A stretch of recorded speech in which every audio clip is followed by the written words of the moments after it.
சில உலமா சார்பாக நடக்கக்கூடிய இந்த விழா உண்மையில மிகவும் மகிழ்ச்சியை தருகிறது. அல்லாஹ் தஆலா விழாவினுடைய நோக்கத்தை புரிந்து நாம் வாழ்க்கையிலே செயல்பட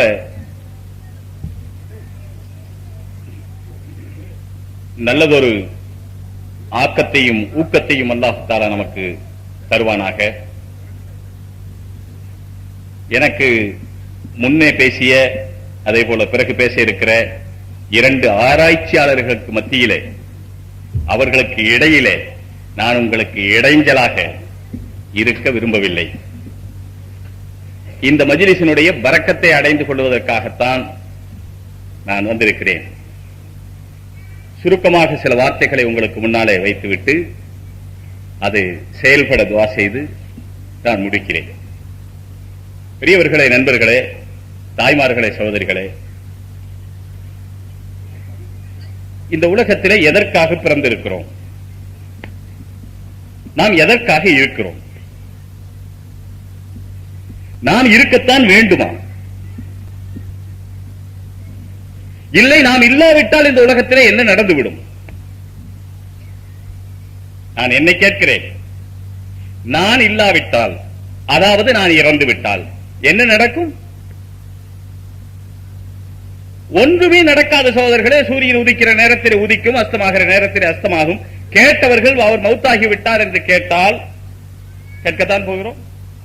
அவர் கீரனூர் எதிர்த்து வந்து நம்ம ஊர்ல பேசினாருங்களே, அவர் நேற்று மௌத்தான். அடுத்து அப்படிங்களா அப்படின்ட்டு அவர் என்ன கேட்பாருங்க? வயசு என்ன இருக்கும்? சாதாரண பாருங்களேன், அவருக்கு யூகிச்ச மாதிரி வயசு சொல்லுவாங்க. ஒரு 50 இருக்கும், 55 இருக்கும் சொல்லுவாங்க. ஆக 50க்கு 55 இடையில தான் வயசு. இப்படி சொன்ன உடனே 55 வயசு ஆகுதா அப்படின்னு போயிடுவார். என்ன அர்த்தம்? இது போக வேண்டிய கேஸ் தான் போயிருச்சு. ஏதோ 30-40 இடையில சொன்னா ஒரு மாதிரி சொல்லுவாங்க. 20-22 கல்யாணம் ஆயிருச்சான்னு கேட்பாங்க. இல்லன்னா விடு கவலைன்றாங்க. சகோதரர்களை, நாம் இல்லாமல் போனால் எதுவும் ஆகப் போவதில்லை. நாம் இருந்தாலும் எதையும் சாதிக்கப் போவதும் இல்லை. சாதிப்பதென்றால் அதற்கு ஒரே ஒரு வழி, முஹம்மது ஸல்லல்லாஹு அலைஹி வஸல்லம் வழி. இது நமக்கு மட்டுமில்லை, நம்முடைய ஆண்களுக்கு மட்டுமில்லை, நம்முடைய பெண்களுக்கு மட்டுமில்லை. இந்த உலகத்திலே வாழுகிறது ஒரு முறைதான். இந்த உலகத்திலே வாழுகிறது ஒரே ஒரு முறைதான். இரண்டாவது முறை வாழ்ந்தவர்கள் யாரும் இல்லை, வாழப்போகிறவர்கள் யாரும் இல்லை. ஒரு தடவை வாழுகிறோம், அதுவும் இவ்வளவு வாழ்ந்து விட்டோம். இனி எவ்வளவு வாழுவோம்? காலண்டரிலே கூடுகிற ஒவ்வொரு தேதியும் காலண்டரிலே ஒன்றாக இன்றைக்கு இருக்கிறது, நாளைக்கு 2ஆக கூடுகிறது என்பதற்கு அர்த்தம் என்ன? நாளைக்கு நம்முடைய வாழ்க்கையிலே 2 நாள் குறைந்து விட்டது என்று அர்த்தம். காலண்டரிலே கூடும், நம்முடைய வாழ்க்கையிலே குறையும். கடிகாரத்திலே கூடும், நம்முடைய வாழ்க்கையிலே குறையும். கடிகாரத்திலே மணி கூட கூட வாழ்க்கை குறைந்து கொண்டே போகும். மணிகள் சேர்ந்து நாட்களாகும் போது நாட்கள் காலண்டரிலே கூடிக்கொண்டே போகும். ஆனால் நம்முடைய வாழ்க்கை அங்கிருந்து குறைந்து கொண்டே வரும். இருக்கிற காலம் கொஞ்ச காலம். இந்த இருக்கிற காலத்திலே ஏதாவது ஒன்று செய்ய வேண்டுமானால் முஹம்மது ஸல்லல்லாஹு அலைஹி வஸல்லம் எந்த வழியை தந்துவிட்டு போனார்களோ அந்த வழியிலே நடந்தால் இந்த உலகத்திலே ஆகப்பெரிய சாதனை அதுதான்.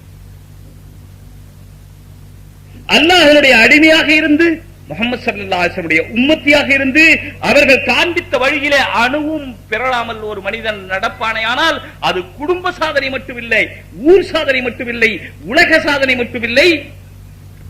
பேராசிரியர் சொல்லும் போது எனக்கு ஞாபகம் வந்தது, 13 வருட காலம் இந்த உலகத்திலே ரசூலுல்லாஹி ஸல்லல்லாஹு அலைஹி வஸல்லம் சாதித்த சாதனை சொன்னார்கள். அந்த 13 வருட கால சாதனை என்று சொன்னது கூட சுலஹ் ஹுதைபியா உடைய 6 வருஷத்தையும் கழித்துக் கொள்ள வேண்டும். ஏனென்றால் அதுவும் யுத்தமாகத்தான் கழிந்தது. சுலஹ் ஹுதைபியாவுக்கு பிறகுள்ள காலம்தான் 6 வருடத்தை கழித்துக் கொண்டு 13 வருடத்திலே 7 வருட காலம் தான் ரசூலுல்லாஹி ஸல்லல்லாஹு அலைஹி வஸல்லம் உலகத்திற்கு முன்மாதிரியாக வாழ வேண்டிய வாழ்க்கையை வாழ்ந்து காண்பித்தும், அரசர்களுக்கு கடிதங்கள் அனுப்பியும், உலகம் முழுவதும் தீனை பரப்புவதற்குரிய வேலைகள் செய்ததும் அந்த 7 ஆண்டு காலம் தான். அவர்கள் 7 ஆண்டு காலம் நமக்கு காண்பித்த வாழ்க்கையை நாம் எடுத்து நடப்போமையானால் எங்கிருந்து எடுத்து நடக்க வேண்டும்? இரவு முதல் பகல் வரை, பகல் முதல் இரவு வரை, காலை முதல் மாலை வரை, தலை முதல் கால் வரை, பிறந்து கண் விழித்தது முதல் இறக்கும் போது கண்மூடும் வரை என்ன காரியம் செய்ய வேண்டியது வந்தாலும் சகோதரர்களே, நண்பர்களே, இதிலே மார்க்கம் என்ன சொல்லுகிறது, அல்லாஹ் என்ன சொல்லுகிறான், ரசூல் என்ன சொல்லுகிறான், இதை பார்த்து நடப்பது என்பது இருக்கிறதே உலகத்திலே இதற்கு மாபெரிய வீரம் வேண்டும். பேசுவதற்கு அல்லது அதை வெறும் சொல்லுவதற்கு அதற்கு ஒரு பெரிய வீரம் தேவையில்லை. சாதாரணமாக நான் அடிக்கடி சொல்லுவதுண்டு, யாரும் அதை வித்தியாசமாக எடுத்துக் கொள்ளக்கூடாது. தாடி வைப்பதற்கு மார்க்கம் சொல்லுகிறது என்ற காரணத்தினாலே தாடி வைக்க வேண்டுமானால் அதற்கு சில சமயங்களிலே குடும்பத்திலே மிகப்பெரிய போராட்டம். தாடி என்னவோ சாதாரண ஒரு முடிதான். தாடி வைப்பதற்கு ஒரு பெரிய சிரமமும் இல்லை, எந்த பெரிய வேலையும் இல்லை. சிறைக்கிறதுக்குத்தான் வேலை, வைக்கிறதுக்கு ஒண்ணு வேலை செய்ய வேண்டியதில்லை. இதுக்குதான் வேலை செய்யணும். 7 o'clock ஆயிருச்சா இல்லையான்னு பார்க்கணும். காலையில் 7 மணி ஆனவுடனே முதல்ல போய் நின்று பார்க்கணும், அப்புறம் செய்யணும். இதெல்லாம் வேணும். அப்படி ஒரு நாள் 2 நாள் செய்ய விடாம போயிட்டா எங்கேயாவது போய் கூட்டத்தில் உட்கார்ந்தா அப்படியே தடை பார்த்துக்கிறார். அப்படி அவர் குத்துது. இது என்ன செய்து தெரியுங்களா? இங்க குத்தல, அவருடைய இதயத்திலே குத்துகிறது, வலிக்கிறது. ரோட்ல போற அவ்வளவு பேரும் அவரைத்தான் பார்க்கிறதாக அவருக்கு நினைப்பு. ஊர்ல இருக்கிற அவ்வளவு பேர் எங்கேயாவது கூட்டத்தில் போய் உட்கார்ந்தா எல்லாரும் இவருடைய முகத்தை தான் பார்க்கிறதாக இவருக்கு ஒரு நினைப்பு. சகோதரர்கள், இந்த முடி இருப்பதோ இல்லாமல் இருப்பதோ அழகில்லை. முஹம்மது ஸல்லல்லாஹு அலைஹி வஸல்லம் வழிக்கு பெயர் அழகு. ஒன்றை ஞாபகத்தில் வையுங்கள். அழகு என்றால் எது? முஹம்மது ஸல்லல்லாஹு அலைஹி வஸல்லம் ஆண்களுக்கு எந்த செயலை சொன்னார்களோ ஆண்களுக்கு அழகு, பெண்களுக்கு எந்த செயலை சொன்னார்களோ அது பெண்களுக்கு அழகு. தாடி வைப்பது அழகா, எடுப்பது அழகா, இது கேள்வியே இல்லை. முஹம்மது ஸல்லல்லாஹு அலைஹி வஸல்லம் சொல்லதற்கு பெயர் அழகு. பெண்கள் அரைகுறை ஆடை அணிவது அழகா, அங்கங்கள் வெளியே தெரிந்து அது பங்கங்களாக மாறுவதற்கு பெயர் அழகா, இல்லை உடல் அனைத்தையும் மறைத்து மூடி தன்னை வெளிக்காட்டாமல் வீட்டுக்குள்ளே இருந்து வாழ்வதற்கு பெயர் அழகா என்றால் முஹம்மது ஸல்லல்லாஹு அலைஹி வஸல்லம் என்ன சொன்னார்களோ அதற்கு பெயர் அழகு. நான் இதையும் கூட குறிப்பிட விரும்புகிறேன். பெண்கள் வெளியே போகலாமா, போகக்கூடாதா, தேவைக்கு போகலாம். எது தேவை எது தேவையில்லை அதற்குத்தான் அர்த்தம் பார்க்க வேண்டும். வெளியே போனால் எப்படி போக வேண்டும்? தன்னுடைய அலங்காரம் அடுத்தவர்களுக்கு கவர்ச்சியாக இல்லாத வகையிலே போக வேண்டும். அப்படி தன்னை அலங்கரித்துக் கொள்ளக்கூடாது, தான் கவர்ச்சியாக தெரியக்கூடாது. இவ்வளவுதான். புர்கா போடணுமா, பர்தா போடணுமா, துப்பட்டி போடணுமா, போடக்கூடாதா? இது துப்பட்டி போட்டாதான் கவர்ச்சி வரையும் துப்பட்டி போடணும். இல்ல துப்பட்டியே கவர்ச்சி ஆகும் என்றால் நிறநிறமான துணிங்க துப்பட்டி கருப்புல வாங்கினா கூட கருப்புலையும் அதுக்கு என்னென்ன பேருங்க எனக்கு ஞாபகம் வரல, எனக்கு அவ்வளவுதான் இல்லை. அதுக்கு என்னவோ பேர் சொல்றாங்க. சைனா சில்க் முந்தி, இப்ப அதுக்கு மேல ஒரு மீட்டர் சாதாரண ஜுப்பாக்கு துணி வாங்கினா கூட 60-70 ரூபாயில வாங்கலாம். புர்காக்கு துணி வாங்கினா மீட்டர் 200 ரூபாய். போடுகிற துப்பட்டியே அழகானால் அதை விட இன்னொன்னு இருக்குங்க. இங்க எப்படி தெரியாது, நான் திண்டுக்கல்ல பார்த்தேன். ஒரு துப்பட்டியில ஒரு துணியை போட்டுக்கிட்டு இதை இப்படி மேல போட்டு அது தூக்கி அப்படி மேல போட்டு இங்கேயும் ஓப்பன் அங்கேயும் ஓப்பன். இது எதுங்க துப்பட்டி? கேரளாக்காரங்க வேட்டி கட்டின மாதிரி எல்லாம் கட்டியிருப்பாங்க, மடிச்சு கட்டியிருப்பாங்க. அப்புறம் எதுக்கு வேட்டி? பாதி அக்கால் டவுசர் போட்டா போதுங்க. சகோதரர்களே, பெண்கள் தங்களை மறைத்திருப்பதற்கு பெயர் அழகு. ஆண்கள் தங்களுடைய அழகாக எதை கருத வேண்டும்? முஹம்மது ரசூலுல்லாஹி ஸல்லல்லாஹு அலைஹி வஸல்லம் முகம் எப்படி இருந்ததோ, அவர்களுடைய தலை எப்படி இருந்ததோ. அவர் இப்ப தலையில முடி வைக்கிறது, ரொம்ப பேர் சொல்ல தலையில முடி வைக்கணுமா வேணாமா? ரசூலுல்லாஹி ஸல்லல்லாஹு அலைஹி வஸல்லம் வைத்திருந்தார்கள், வைக்க வேண்டும். அவர்கள் எப்படி வைத்தார்களோ அப்படி வைக்க வேண்டும், அவ்வளவுதான். வைத்த பிறகு அதை சீவிக் கொள்வதிலே தவறில்லை. அதற்கு எண்ணெய் தேய்க்க வேண்டும். மன் கான லஹு ஷஅருன் ஃபல்யுக்ரிமுஹு, யாருக்கு தலையிலே முடி இருக்கிறதோ அவர்கள் அதை கௌரவப்படுத்தட்டும். அதுக்கு என்ன தேய்ப்பீங்களோ தேய்க்க மாட்டீங்களோ அதை கௌரவமா வைங்க. என்ன அர்த்தம்? பரட்டையா இருக்காதீங்க, அசிங்கமா இருக்காதீங்க, அலங்கோலமாக இருக்காதீங்க, கோலம் அழகாக இருக்கட்டும் என்பதுதான் அதற்கு. நீங்க முடி தேய்ங்க, என்ன தேய்ங்க, தேய்க்காம அது வேற விஷயம். அழகாக இருக்கணும், அசிங்கமாக இருக்கக்கூடாது, பரட்டையாக இருக்கக்கூடாது. மன் கான லஹு ஷஅருன், நான் மதுரசால சொல்றது ரசூலுல்லாஹ் முடி வைக்கத்தானே சொல்லி இருக்கிறாங்க. மதுரசால எல்லாரும் சொல்லுவாங்க, ரசூலுல்லாஹ் அப்படி சொல்லல. முடி வச்சா இக்ராம் பண்ணுங்க, முடி வைக்கலனா இல்ல. மன் கான லஹு ஷஅருன், யாருக்கு முடி இருக்கிறதோ வச்சிருக்கிறாங்களோ, வச்சிருந்தா இக்ராம் செய்யுங்க. வைக்கல, முடிய வைக்கலனா அதை பத்தி ரசூலுல்லாஹ் ஒண்ணு சொல்ல, அதனால வைக்காம இருக்கலாம், வைக்கவும் செய்யலாம் அப்படின்னு அந்த ஹதீஸ்லயே தெரியும். சில பேர் இந்த ஹதீஸ் வந்து முடி வைக்கணும்னு ஆதாரம் எடுக்கிறாங்க. அங்க வைக்கணும் இல்ல, மன் கான லஹு, யாருக்கு இருக்குமோ அவர்களுக்கு. ஒரு அர்த்தம் அது முடி வச்சா. இன்னொரு அர்த்தம் யாருக்கு தலை வழுக்கையா இருக்குதோ அவங்களுக்கு பிரச்சனை இல்லை. மன் கான லஹு ஷஅருன், உனக்கு தலையில முடி இருந்தா தான் இந்த பேச்சை, தலையே வழுக்கையா ஃபுட்பால் கிரவுண்ட் மாதிரி என்ன பிரச்சனை இல்லை. மன் கான லஹு ஷஅருன் அர்த்தம். முடி இருந்தா முடி இல்ல அத சொட்டைன்னு சொல்லுங்க, வழுக்கைன்னு சொல்லுங்க, மொட்டைன்னு சொல்லுங்க, ஏதாவது இருக்கும். மொட்டைக்கு அர்த்தம் வேற, வழுக்கைக்கு தனி அர்த்தம் வேற, சொட்டைக்கு அர்த்தம் வேற. ஆக ஏதோ தலையில முடி இல்ல, பிரச்சனை இல்லை. முடி வைப்பது அழகா, எடுப்பது அழகா. முஹம்மது ரசூலுல்லாஹி ஸல்லல்லாஹு அலைஹி வஸல்லம் சொன்னதற்கு பெயர் அழகு. அவர்களே, நாம் எல்லாம் உலகத்திலே வாழுகிறவர்கள். உண்மையிலே நமக்கு மறுமையை பற்றி தெரியாது, கபருக்குள்ள என்ன நடக்கிறது தெரியாது. கபருக்கு பிறகுதான் வாழ்க்கையே ஆரம்பமாகிறது. அன்னாசு நியாமுன் ஃபைதா மாத்து ஃபன்தபஹு. மனிதர்கள் உறங்கிக் கொண்டிருக்கிறார்கள், எங்கே மரணிக்கிறார்களோ அங்கேதான் விழிக்கிறார்கள். உறக்கத்திலிருந்து விழிக்கிறார்கள் ஒன்று, மலக்குகளுக்கு பதில் சொல்ல தெரியாம முழிக்கிறார்கள் ஒன்று, விழிக்கிறார்கள். மலக்கு வந்து 3 கேள்வி கேட்பாரு பாருங்க, 3 கேள்விதான். அதுவும் கேள்வியும் கொஸ்டின் அவுட் ஆயிருச்சு, கொஸ்டினும் அவுட் ஆயிருச்சு, பதிலும் அவுட், கொஸ்டினும் அவுட். சொல்றது கொஞ்சம் கஷ்டம் இல்லை. ஆனால் கபரிலே யார் சொல்லுவார்கள் தெரியுமா? உன்னுடைய ரப்பு யார், உன்னுடைய இறைவன் யார் என்று கேட்டால் அதற்கு யார் பதில் சொல்ல முடியும்? யார் அல்லாஹ்வை இறைவனாக ஏற்று அவன் சொன்னபடி வாழ்ந்தார்களோ அவர்களுடைய இதயத்திலிருந்து இறைவன் என்ற பதில் வரும். நான் மூளையிலிருந்து வராது. உலகத்தில் வர்றதெல்லாம் மூளையிலிருந்து வருது. இப்ப நான் பேசுறேன்னு சொன்னா எல்லாம் என்னுடைய மூளையிலிருந்து வருது, இதயத்திலிருந்து வர்றதில்லை. கொஞ்சம் இதயத்திலிருந்து வரும், பாக்கியெல்லாம் நான் படிச்சு வச்சிருக்கிறேன், அதனால வரும். நாங்க இதுக்கு அடிக்கடி நான் உதாரணம் சொல்றது, தாப்பனார் சொல்றார் மகன்கிட்ட, பீடியை தொட்டா உதப்பேன், பீடி தொட்டா உதப்பேன், சிகரெட் தொட்டா உதப்பேன். எப்படி சொல்றாங்க? இவர் வாயில சிகரெட், இவர் வாயில சிகரெட். மகன் சொல்றார் சிகரெட் குடிச்சா இல்ல, சிகரெட் குடிச்சா இல்ல, சிகரெட் தொட்டா கைய முடிப்பேங்கிறார். இவர் குடிச்சுக்கிட்டு இருக்கிறாரு. அப்படியே சிகரெட் கெட்டதுன்னு இவருடைய மூளையால் தெரிந்து வைத்திருக்கிறார். சிகரெட் வேண்டும் என்று இவர் இதயத்தால் உணர்கிறார். இதயம் என்பது வேறு, மூளை என்பது வேறு. உலகத்தை எல்லோரும் மூளையை வளர்க்க சொல்லுகிறார்கள். மூளை வளர்ந்து கூட அறிவு வளராம இருக்கலாம். மூளை வளர்றது வேற, கல்வி வளர்றது வேற, அறிவு வளர்றது வேற, இதயம் சீர்படுவது என்பது வேறு. இதெல்லாம் வேற வேற. ஆனால் உலகத்தில் பொதுவாக கல்வியை கற்றுக்கொள்ள வேண்டும். எல்கேஜி யூகேஜி படிக்கும் போதே அவருடைய மூளையில ஏற்ற வேண்டியதெல்லாம் முதுகுல முதல்ல ஏற்றணும். மூளையில எதை ஏற்றணுமோ அது முதுகு வழியா தான் ஏற்றுறாங்க. இவன் தூக்கிட்டு போய் நாட்டிலே நிமிர்ந்து நிற்க முடியாமல் இப்பொழுதே குனிந்து விடுகிறான். அவன் பொதி சுமக்கிறவனாக ஆகிறான். இப்பதான் ஏதோ ஒரு நாட்டில் ஒரு பத்திரிகையில படிச்சேன், ஏதோ ஒரு நம்முடைய மாநிலத்தில், அதாவது எல்கேஜியா இருந்தா 1.5 கிலோ தான் இருக்கணும், யூகேஜியா இருந்தா 1.25 கிலோ 2 கிலோ இவ்வளவுதான் இருக்கணும்.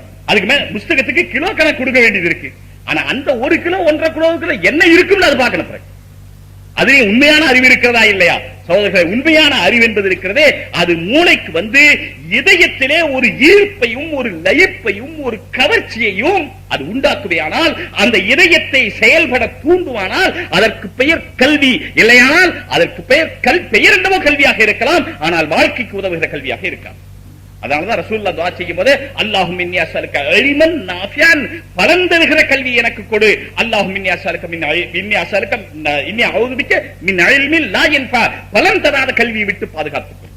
கல்வியிலே 2 இருக்கிறது. எனவே இதயத்தை பக்குவப்படுத்துகிற அந்த கல்விதான் தேவை, இதயத்தை சரியாக்குகிற அந்த கல்விதான் தேவை. அந்த வகையிலே அல்லாஹ் தான் என்னுடைய ரப் என்று இதயத்திலே இருக்குமானால் கபரிலே மலக்கு வருவதற்கு கேட்பதற்கு முன்னாலேயே அந்த பதில் வாயிலிருந்து வந்துவிடும். இல்லை, நாம் மனப்பாடம் செய்து வைத்திருந்தால் மூளையால் அது கபரிலே வாயிலே வராது.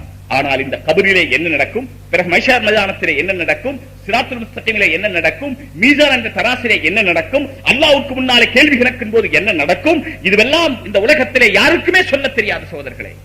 அவர்கள் செவ்வாய்க்கு போய் வரலாம், அதற்கு மேலே அவர்கள் புளூட்டோ வரை போய் ஆராய்ச்சி எல்லாம் செய்யலாம். ஆனால் சகோதரர்களே, இந்த 4 அடி 5 அடி கபருக்குள்ள என்ன நடக்கிறது என்பதை யாராலும் ஆராய்ச்சி செய்ய முடியாது. அதை சொன்னார்கள் என்றால் நம்முடைய முஹம்மது ஸல்லல்லாஹு அலைஹி வஸல்லம் தான் சொன்னார்கள். அல்லாஹ் சொல்லிக் கொடுத்து சொன்னார்கள். ஒரு ஊர்ல இப்படி கபர்ல கேள்வி கணக்கு இருக்குன்னு அஜர்த்து பேசிட்டு போயிட்டாராம். சில பேருக்கு, இளைஞர்களுக்கு கொஞ்சம் அதாவது இருக்கும், மூளை இருக்கும். ஆனா பெருமூளை இருக்க வேண்டிய இடத்துல சின்னதும், சின்னது இருக்க வேண்டிய இடத்துல பெருசும், கொஞ்சம் லெப்ட் ரைட் மாறி இருக்கும், அவ்வளவுதான். ஃபார்வேர்ட்ல போறது என்பது ரிவர்ஸ்ல போய்கிட்டு இருக்கும்.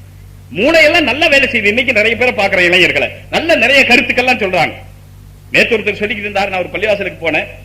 அந்த பையன் 3வது படிக்கிற பையனா இருக்கும், ஒருத்தன் அண்ணன் ஒருத்தர் தம்பி 3வது 4வது படிக்கிற பையனா இருக்கும். 2 பேரும் பக்கத்துல உட்கார்ந்து தொழுதானுங்க. தொழுகும் போது அந்த 2 பேரும் விரலாடிக்கிட்டே இருந்தாங்க. ஒரு அஜர்த்து, பெரிய அஜர்த்து, அவர் சொன்னார், நேற்று சொன்னார், விரலாடிக்கிட்டே இருந்தாங்க. இவருக்கு எரிச்சு வந்துருச்சு. நமக்கு விரலாட்டினா பூரா அல்லா ஞாபகம் மறந்துடும், விரல் ஞாபகம் தான். இதுவும் நமக்கு என்ன தேவை? எவனை என்னத்தை ஆட்டிட்டு போற, விரலாட்டினா என்ன, அவன் கையாட்டினா என்ன, நம்ம தொழுகையில் அல்லாஹ்வைத்தானே நினைக்கணும். தொழுகும் போது இவன் வரல நினைக்க வேண்டிய அவசியம் நமக்கும் இல்ல. சரி ஏதோ நினைச்சிட்டு போட்டோம். தொழுது முடிஞ்ச பிறகு என்கிட்ட கேட்டாரா, அந்த பையன் பக்கத்தில் இருக்க மூணாவது பிடிப்பான்னு சொல்றாரு. ஏப்பா தொழுகையில் விரட்டல ஆரம்பிச்சு அவன்கிட்ட கேட்டானா, அஜித் கேட்கிறாரு, ஏண்டு கேட்கிறாரு, அகமதுல இருக்குதுன்னு சொல்லிருந்தானா, முஸ்னத் அகமது. அவனுக்கு அது தெரியல, முஸ்னத் தெரியல, அகமதுல இருக்குதுன்னு சொல்லிருந்தான். இவன் அகமதுல இருக்குதுன்றான். கலீல் அகமதா வேற அகமதா தெரியல. இவருக்கு அப்படியே பெரிய என்ன ஆயிருச்சு, அதிர்ச்சி அடைவு. அப்படியே உட்கார்ந்துட்டான். என்னடா இவன் நம்ம மிஷ்காத் சொல்றதுக்கே கஷ்டப்படுறான், புகாரின்னு சொல்ல கஷ்டப்படுறான், இவன் அகமதுன்னு சொல்றானே, மூணாவது தான் படிக்கிறவனா இருக்கான். சரி எதுக்கும் கேட்டுக்கோன்னு சொல்லிட்டு அவன் சுன்னத் தொழுக ஆரம்பிச்சுட்டான். இவரு சுன்னத் தொழுதாராம். இவர் சுன்னத் தொழுது திரும்பி பார்த்தா ரெண்டு பேர்த்த காணாம போயிட்டாங்க.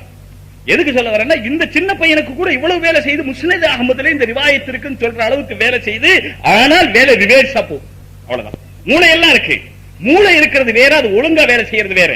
மூளை திருடனுக்கு எவ்வளவு மூளைங்க. ராத்திரில வந்து வீட்டுல திருடி போறானே, அவனுக்கு எவ்வளவு மூளை இருக்கணும். ராத்திரில முதல்ல தெருவில் நடக்கிறதுக்கே நமக்கு பயம். ஷபே பராத்துல கூட கபிரிஸ்தான்ல போய் பாத்தியா ஓதுறதுக்கு முதல்ல பேசுமாமத்தான் மோதினாரத்தான் அனுப்புறது.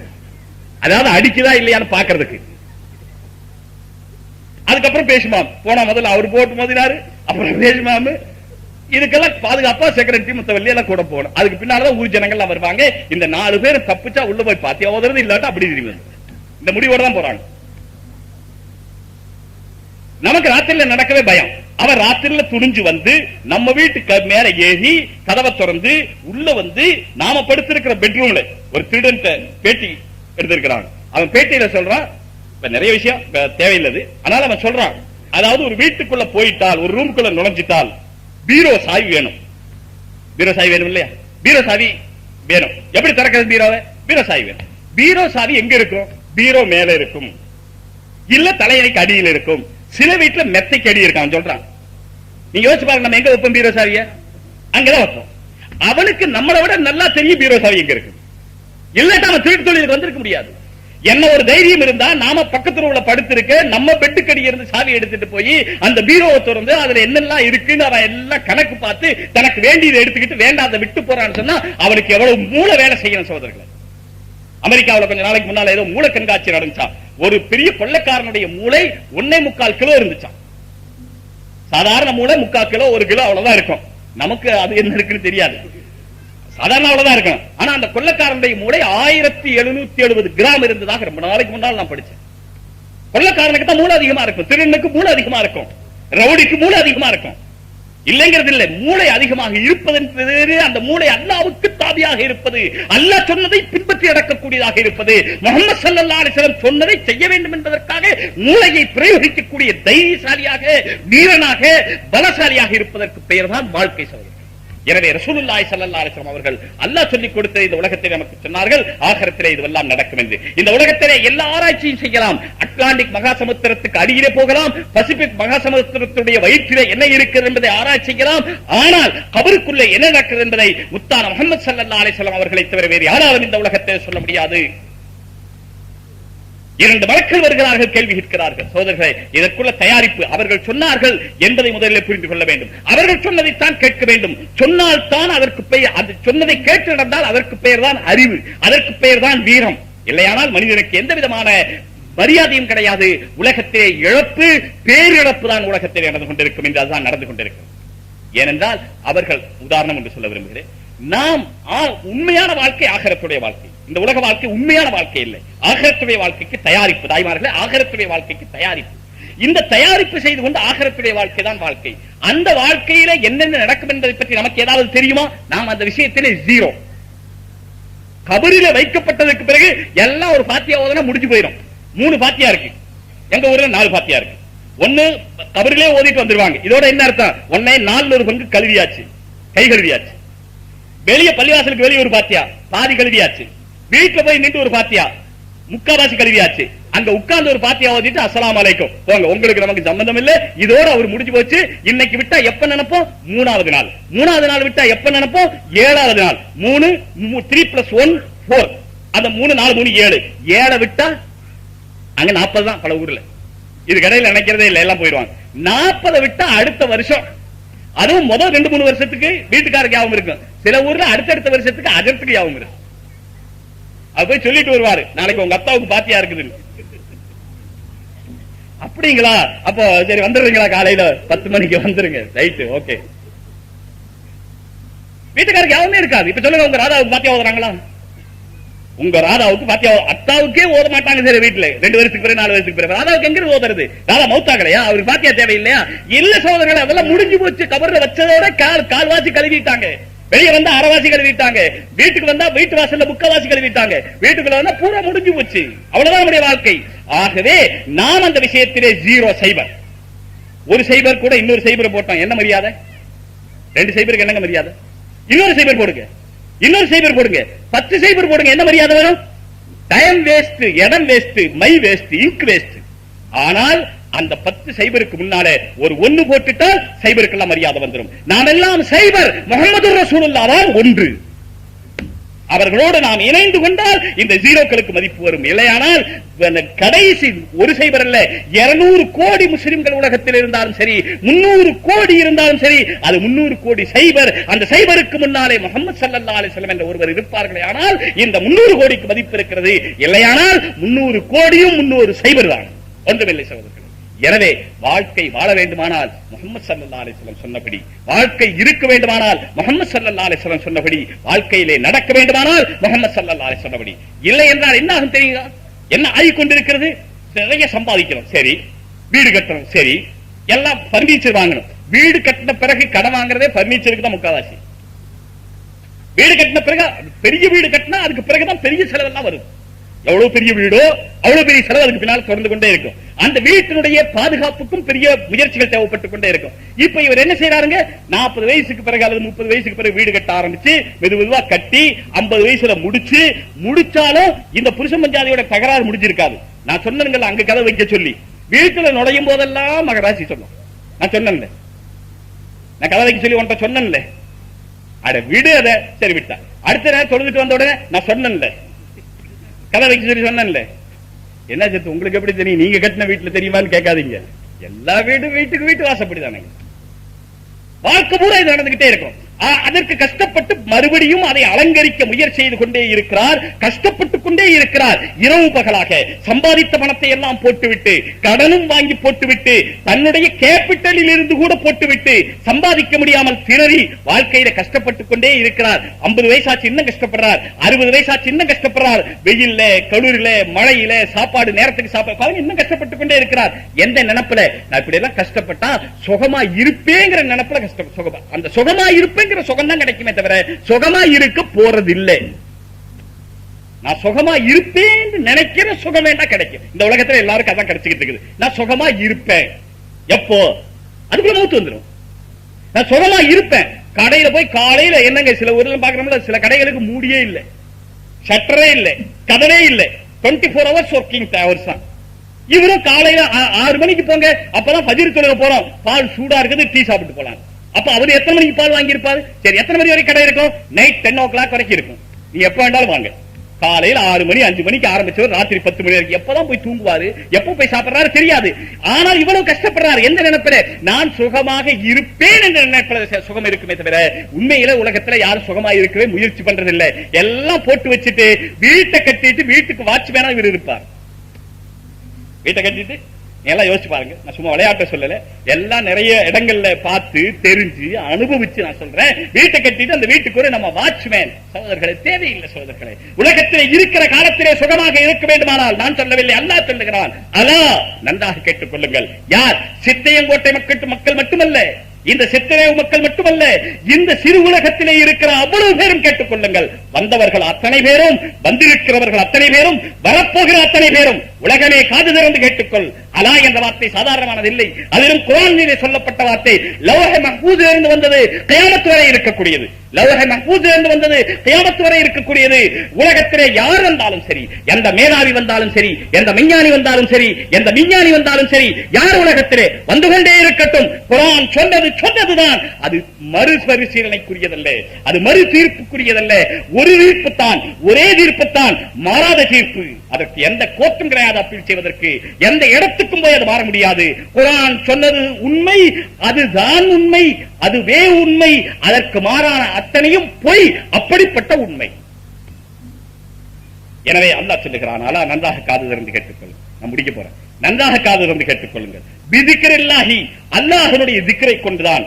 இங்க அல்லாஹ்வுடைய திக்ர் என்பதற்கு ஏராளமான விளக்கம் இருக்கிறது. மொத்தமாக சேர்த்து சொல்வதானால் அல்லாஹ்வுடைய நாமத்தை வாயாலும் மனதாலும் இதயத்தாலும் அறிவாலும் மூளையாலும் சிந்திப்பதோடு அவன் சொன்னபடி நடப்பது அத்தனையும் சேர்ந்தால்தான் அல்லாஹ்வுடைய திக்ர். ஒருத்தர் சுப்ஹானல்லாஹ் அல்ஹம்துலில்லாஹ் சொல்றார், இவர் அல்லாஹ்வை திக்ர் செய்யறாரா இல்ல கஃலத்தில் இருக்கிறாரா? உதாரணமா இந்த கண்ணாடி ஃப்ரேம் கடையில வைக்கிறார். நான் போய் இதை வாங்க போனேன். அவர் சொல்றார் இது 100 ரூபாய் விலை சொல்றார். நான் சொல்றேன் என்னங்க இது ஒரு 50 ரூபாய் 60 தான் பெருண்டு. அவர் சொல்றாரு என்னங்க ஹஜ்ரத் இப்படி சொல்றீங்க, நான் வாங்கினதே 98க்கு வாங்கினதே. அவர் உண்மையில வாங்கினது இருக்குதுங்க 60 70 தான். என்ன சொல்றாங்க? சுப்ஹானல்லாஹ் அல்லாஹும்ம ஸல்லி அலா முஹம்மத், நான் வாங்கினதே 98க்கு. என்ன சொல்றாங்க? சுப்ஹானல்லாஹ் ஸல்லி அலா முஹம்மத், நான் வாங்கினதே 98. உங்களுக்காக 2 ரூபாய் சேர்த்திருக்கிறேன், வேணா அதை குறைச்சிட்டு கொடுங்க. இப்ப சுப்ஹானல்லாஹ் சொல்லி நான் 98 பொய் சொல்றாரே, இது திக்ரா கஃலத்தா? இதுக்கு பேர் கஃலத் சகோதரர். நேர்மையாக சம்பாதித்து ரூபாய் எண்ணினால் தஸ்பீஹ் எண்ணின சவாபு கிடைக்கும். பொய்யாக பொய் சொல்லி தஸ்பீஹை எண்ணினால் அது துனியாதாருடைய பாவம் கிடைக்கும். தஸ்பீஹ் கையில் இருக்கிறா இல்லையாங்கிறதல்ல பேச்சு. அல்லாஹ்வுடைய நாமமும் அல்லாஹ்வுடைய உத்தரவுப்படி நடக்கிறாரா என்பது பேச்சு. அல்லாஹ்வுடைய உத்தரவுப்படி நடப்பது கொண்டுதான் மனிதர்கள், நான் மட்டுமல்ல நீங்கள் மட்டுமல்ல, இந்த உலகத்திலே வாழுகிற வருகிற அத்தனை மக்களும் சந்தோஷமாக வாழ வேண்டுமானால், நிம்மதியாக வாழ வேண்டுமானால், உயர்ந்த நற்பண்புகளோடு வாழ வேண்டுமானால், சாந்தியும் சமாதானம் உலகத்திலே இருக்க வேண்டுமானால் அதற்குரிய ஒரே ஒரு வழி அல்லாஹ் சொன்னபடி. அல்லாஹ் சொன்னபடி என்பது எப்படி தெரியும்? இது போன்ற மீலாது விழாக்களிலே ரசூலுல்லாஹி ஸல்லல்லாஹு அலைஹி வஸல்லம் வழி சொல்லப்படுகிறதே, இன்னும் சொல்ல இருக்கிறார்களே, அதை எல்லாம் கேட்டு தாய்மார்களே, குறிப்பாக தாய்மார்களுக்கு சொல்ல நினைத்தேன். நீங்கள் உங்களுடைய வீடுகளுக்குள்ளே இருந்து அல்லாஹ் சொன்னபடி நடந்தால் வீட்டிலே இருக்கிற அத்தனை ஆண்களும் செய்கிற சவாபு உங்களுக்கு கிடைக்கும். வீட்டிலே இருக்கிற அத்தனை ஆண்களும், ஒரு ஆணுக்கு தான் செய்கிற சவாபு தான் கிடைக்கும். ஆனால் ஒரு பெண்ணுக்கு, தாய்மார்களை நன்றாக கேளுங்கள், ஒரு பெண்ணுக்கு தான் தன்னுடைய குடும்பத்திலே இருந்து எல்லோரையும் அவள் அந்த பெண் மற்ற ஆண்கள் செய்வதற்கு உதவியாக இருந்தால் வீட்டிலே இருக்கிற 10 ஆண்களும் செய்த நன்மை இந்த பெண்ணுக்கு கிடைக்கும். எனவே தாய்மார்களே, உங்களுக்கு நன்மை கூடுதலாக கிடைக்க வாய்ப்பு இருக்கிறது. எனவே அல்லாஹ் சொன்னபடி, அல்லாஹ்வுடைய ரசூல் சொன்னபடி வாழ்க்கையை அமைத்துக் கொள்ள முயற்சியுங்கள். என்ன நிலை வந்தாலும் சரி சொல்லுங்கள், அல்லாஹ்வுடைய உத்தரவு இது ஆகிய அதன்படி நடப்பேன், ரசூலுடைய வழி இது ஆகினாலே அதன்படி நடப்பேன். வீட்டுக்காரர்கள் என்ன சொல்லுகிறார்கள், மனைவி என்ன சொல்லுகிறார், கணவர் என்ன சொல்லுகிறார், மக்கள் என்ன சொல்லுகிறார்கள், ஊர் என்ன சொல்லுகிறது, பழக்கம் என்ன சொல்லுகிறது, இதை பார்க்காதீர்கள் சகோதரர்களே, இதை பார்க்காதீர்கள் தாய்மார்களே. அல்லாஹ் என்ன சொல்லுகிறார்? எங்க ஊர் பழக்கம் இப்படி, எங்க குடும்ப பழக்கம் இப்படி, எங்க வீட்டு பழக்கம் இப்படி, கல்யாணத்திலே மௌத்திலே எல்லாம் இதான் சொல்றாங்க, எங்க ஊர் பழக்கம் இப்படி, எங்க வீட்டுல இப்படித்தான் பழக்கம். இல்லை, இஸ்லாத்துடைய பழக்கம் என்னவோ அதுதான் பழக்கம் என்பதை தாங்கள் கேட்டு நடக்க வேண்டும் என்று கேட்டுக்கொண்டு, கேட்கறது என்னவோ நிறைய கேட்கிறோம், சொல்றது நிறைய கேட்கிறோம். ஒருத்தர் சொன்னாராம், இன்னைக்கு நான் பயானுக்கு போயிருந்தேன், லஞ்சம் வாங்க கூடாதுன்னு சொன்னாரு அஜர்த்து பயான்ல, ஒரு ஜும்மா பயான்ல கேட்டேன்னு சொன்னார். இவர் கேட்டா லஞ்சம் வாங்குறத விட்டுட்டீங்களான்னு. அவர் சொன்னார், நான் பயான் கேட்கறத விட்டுட்டேன்.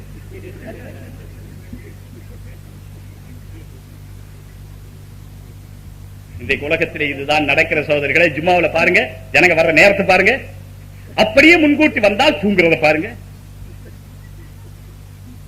அப்படியே முன்கூட்டி. அதனாலதான் நம்ம குத்துபா கிதாப்ல, நம்ம ஃபிக்ஹ் கிதாப்ல எழுதி இருக்குது, ஒருத்தர் குத்துபா ஓதனாரு, அப்ப இருந்தவங்க கொஞ்சம் பேரு, அத்தனை பேரும் தூங்கிட்டாங்க. குத்துபா கூடுமா கூடாதா? கூடிரும்.